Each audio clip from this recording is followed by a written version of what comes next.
FM vous ouvre son antenne. Il est déjà 8h08. Oui, et ce sera d'ailleurs le premier 8h08 de cette année 2025. Et dans ce premier rendez-vous, ce matin, présent en studio avec nous, Jean de Wandre, prêtre de Trois-Ponts, également Yves Rinquin, membre de la communauté Vivre et Aimer. Bonjour à vous deux. Bonjour. Yves. Bonjour Jean.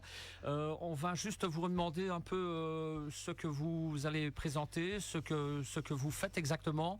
Qui commence ? Jean. Allez. Oui, on vient parler en fait d'après-midi, de rencontres, de dialogues qu'on propose à des couples en fait de la région. C'est une première ? Non, c'est pas une première. On a déjà fait ça l'année passée. En fait, dans le cadre du doyenné des Ardennes, il y avait plus de propositions en fait de préparation pour les jeunes qui se préparent à l'engagement ou au mariage. Et donc, on cherchait un petit peu ensemble. Et comme moi, je fais partie de la communauté Vivre et Aimer qui s'occupe d'animer des week-ends pour des jeunes, pour des couples, pour des jeunes qui veulent s'engager. Moi, je me suis tourné vers des amis ici du côté de Stavrou et de la région pour se dire, allez, qu'est-ce qu'on pourrait proposer aux jeunes qui désirent s'engager pour un peu les inviter à la réflexion, des moments de partage. Et voilà, c'est comme ça que les choses se sont mises en place, j'ai envie de dire. C'est comme ça qu'est né le projet finalement. Oui. Prendre du temps pour réfléchir à sa relation de couple, c'est important évidemment. Je pense que oui. En tout cas, je ne serais pas là si je pensais l'inverse, j'imagine. Je pense que oui. Je pense qu'on passe beaucoup de temps dans nos vies à réfléchir à son travail, à ce qu'on gagne, à ses loisirs, à son logement, etc. Et je trouve que prendre un peu de temps pour cultiver sa relation, ça vaut aussi la peine. Et c'est un peu ça la démarche. Je sais pas toi, Patrick, mais quand je regarde toutes les personnes qui s'engagent dans la vie de couple, que ce soit dans le mariage ou pas dans le mariage, au fond, c'est pas ça le plus important. Mais en tout cas dans une relation amoureuse, j'en connais pas beaucoup qui se disent quand elles démarrent cette relation vivement que ce soit fini. Ouais, non, c'est pas comme ça que ça se passe. Non. D'habitude, on s'y implique, on essaye de faire en sorte que ça réussisse. On donne de soi. Faut bien dire, c'est la grande aventure de la vie. Essayer d'aimer quelqu'un, et d'être aimé par elle, c'est quelque chose qui est important. Et pourtant, malgré tout cet enthousiasme qu'on peut y mettre, on sait que la relation amoureuse, ce n'est pas, pour plagier un titre de film, ce n'est pas un long fleuve tranquille.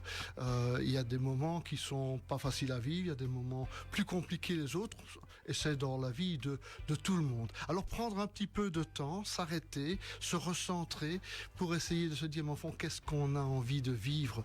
Qu'est-ce que nous avions, si on est déjà un couple plus âgé, qu'est-ce qu'on avait eu envie de vivre? Ça vaut parfois la peine de le faire, de se donner un temps, un après-midi. C'est pas grand-chose, mais quand même, un temps rien que pour nous deux, où on va pouvoir se retrouver, dialoguer et peut-être retrouver un peu la source de notre amour et puis aussi se projeter vers le futur. Qu'est-ce qu'on aimerait vraiment vivre ensemble? Je crois que ça vaut la peine. Exactement. À quoi, à votre avis, est-ce dû cette difficulté du vivre ensemble, ce pourcentage de séparation de nos jours?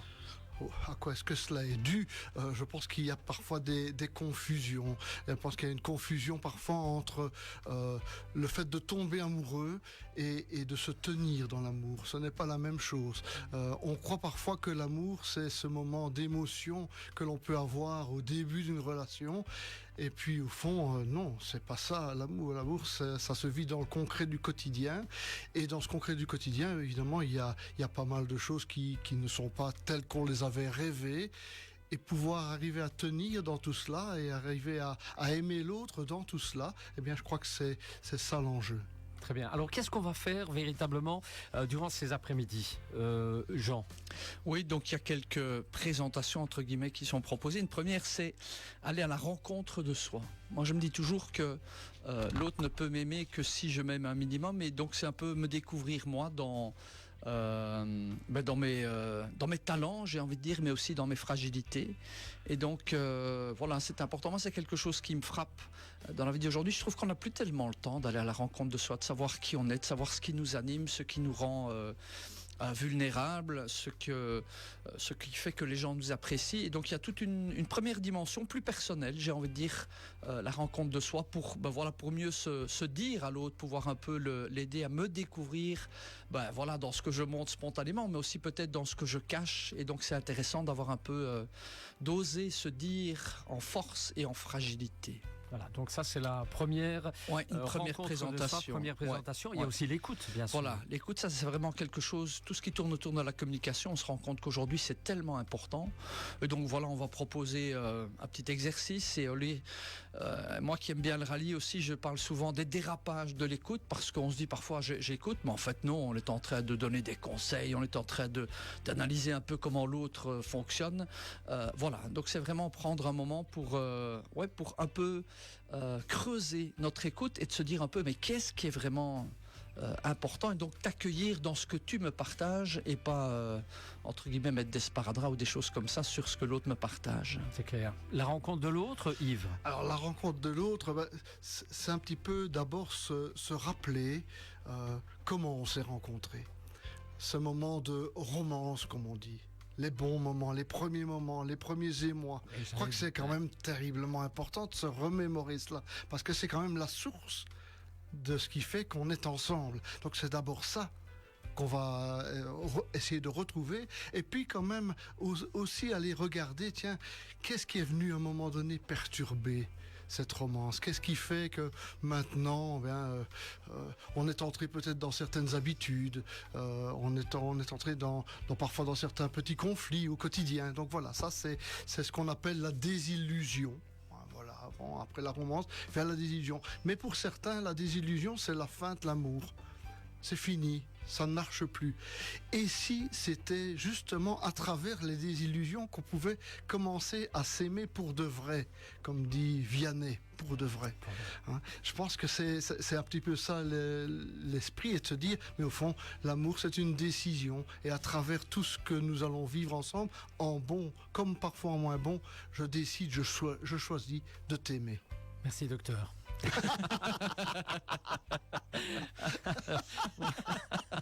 Extra.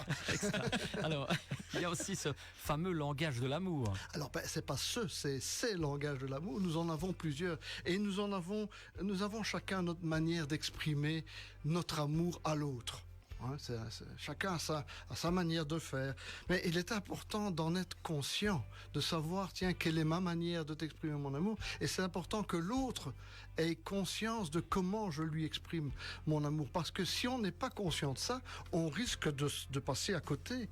On ne voit pas jusqu'où l'autre nous aime et comment l'autre nous aime. Et donc ça peut être très frustrant, à la fois pour soi-même, pour celui qui essaye d'avoir une démarche amoureuse vis-à-vis de l'autre, et frustrant pour l'autre qui ne goûte pas en quoi l'autre l'aime.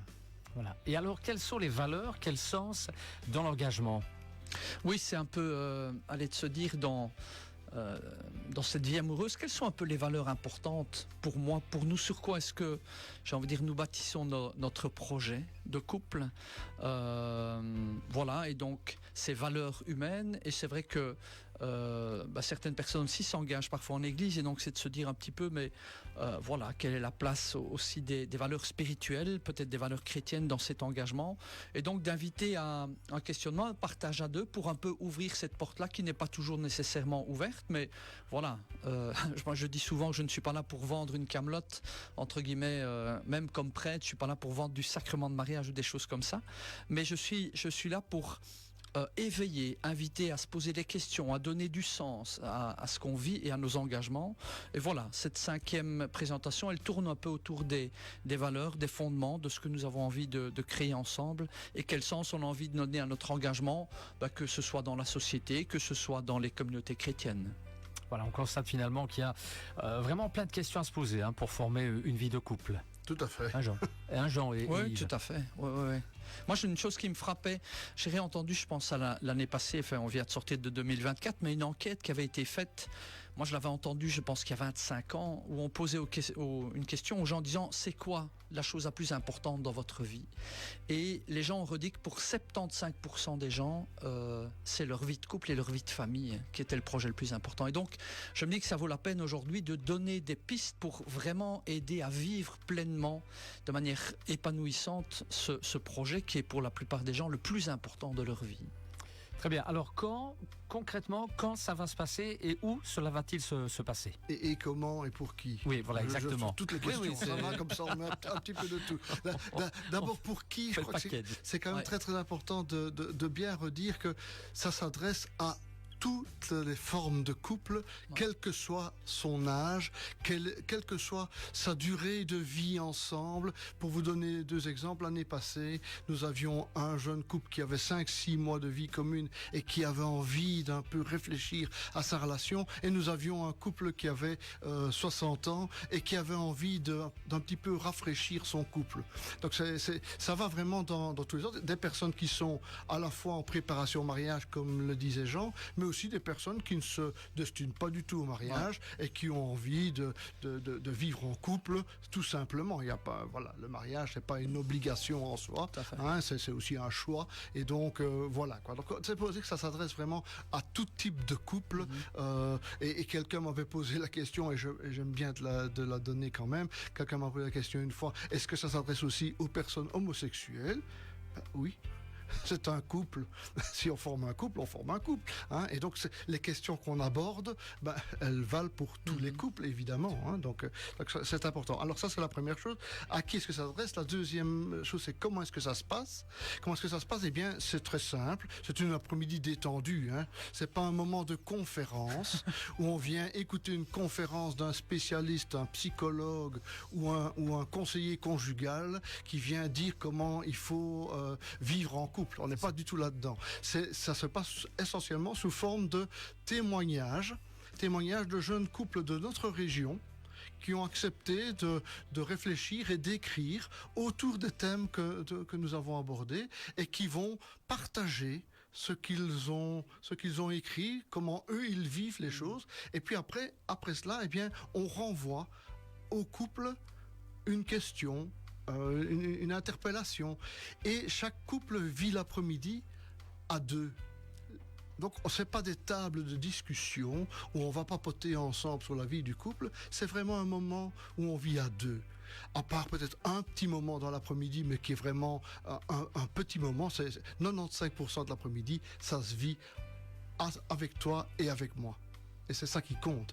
On se retrouve et on a le temps de se partager des choses que peut-être parfois on avait oublié de se partager, ou qu'on n'avait plus partagé depuis bien longtemps. C'est vraiment ça le point le fondement de l'après-midi. Alors elle se passe de 13h30 à 18h. Ça peut paraître long. Ce n'est pas long parce qu'il y a 2 pauses, hein. Donc pour se détendre un tout petit peu après avoir réfléchi, après avoir dialogué ensemble, eh bien, il y a des petits moments de pause. Et il y a 3 dates qui sont proposées.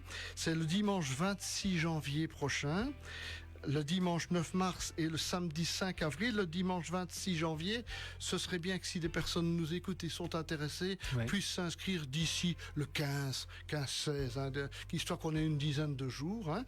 Alors, ça se passe où ça? Au collège Saint-Remac-la-Stavelot. Les personnes qui sont inscrites, on leur envoie un petit plan, etc. Comme ça, elles peuvent arriver vraiment à l'aise et elles trouvent facilement. Et alors, terrible, il y a une participation. La participation, elle est de 10 € par couple. Par couple. Ça veut dire 5 € par personne. Hein, en fait, ça sert à quoi? Ça sert à payer quelques gougouilles, la boisson, les boissons pour les pauses et un peu de chauffage. Donc le but, c'est pas de se faire de l'argent, on n'est pas là-dedans. Hein, ça doit pas être pour faire du bénéfice. Et c'est pas ça le problème. S'il y a un problème pour les 10 €, qu'on le dise. Hein, c'est pas ça qui enlèvera quoi que ce soit. Donc voilà un petit peu le cadre. Donc dimanche 26 janvier, là, c'est assez rapide. Si on peut s'inscrire encore cette semaine-ci, au début de la semaine prochaine, c'est super. Dimanche 9 mars, le carnaval de Malmedy sera passé, le Létaré de Stavelot ne sera pas encore là. Donc voilà, ça tombe vraiment pile entre les deux. C'est le dernier dimanche à la fin des vacances de carnaval. Et le 5 avril, on sera donc après le Létaré. Donc voilà. Donc il y a des dates multiples qui peuvent convenir, nous semble-t-il, à tout le monde. Et donc, si vous souhaitez des renseignements ou si vous souhaitez vous inscrire, il y a deux possibilités. Il y a chez Christine et Yves, c'est nous, hein, au 0478 44 72 67, ou chez Jean. Oui. Hein, et là, c'est le 0475 50 15 86. Très bien. Il y a une page Facebook éventuellement pour des renseignements également? Non, il n'y a pas de page Facebook. On n'est pas sophistiqué à ce point-là, hélas. Mais donc, avec les deux numéros, je peux bien les redire. On les rappelle. C'est donc 0478 44 72 67 pour mon épouse et moi-même, et 0475 50 15 86 chez Jean. Très bien. Un dernier mot avant de partir. On commence avec Jean. Oui, moi ce qui me touche dans ces rencontres, ça a été de ces jeunes couples qui ont accepté de prendre du temps pour partager un peu leur vie et de vraiment se dire en vérité, et j'ai envie de dire en force, mais aussi en fragilité. Et c'est souvent pour les couples qui sont là, qui viennent vivre cet après-midi, c'est vraiment un très très beau cadeau. Et c'est un très beau cadeau pour moi aussi comme prêtre d'entendre un peu toute cette vie relationnelle au niveau des couples. Très bien. Je trouve que le mot est bien choisi, un jour de gâteau des rois. Je trouve que le mot cadeau est pas mal. Pourquoi ne pas s'offrir un cadeau en couple en s'offrant un après-midi comme celui-là? Je pense que parfois on passe son temps à des choses parfois moins intéressantes, ou parfois le dimanche après-midi on ne sait pas quoi faire et on regarde la télé. Passer un après-midi comme ça pour se retrouver à deux et dialoguer et retrouver la source de notre amour, ça vaut la peine. Voilà, belle conclusion en tout cas, Yves. Merci de nous avoir parlé de cela. On se retrouve évidemment en images. Vous pouvez revoir tout cela sur la page Facebook Impact News. Je vous souhaite une bonne journée, une bonne année. On se les passe sous l'été, je pense d'ailleurs, en démarrant cette émission. Et on revient demain, bien sûr, avec d'autres rendez-vous. Et dans quelques instants, les infos. Bonne journée à vous. Bonne journée. Merci beaucoup.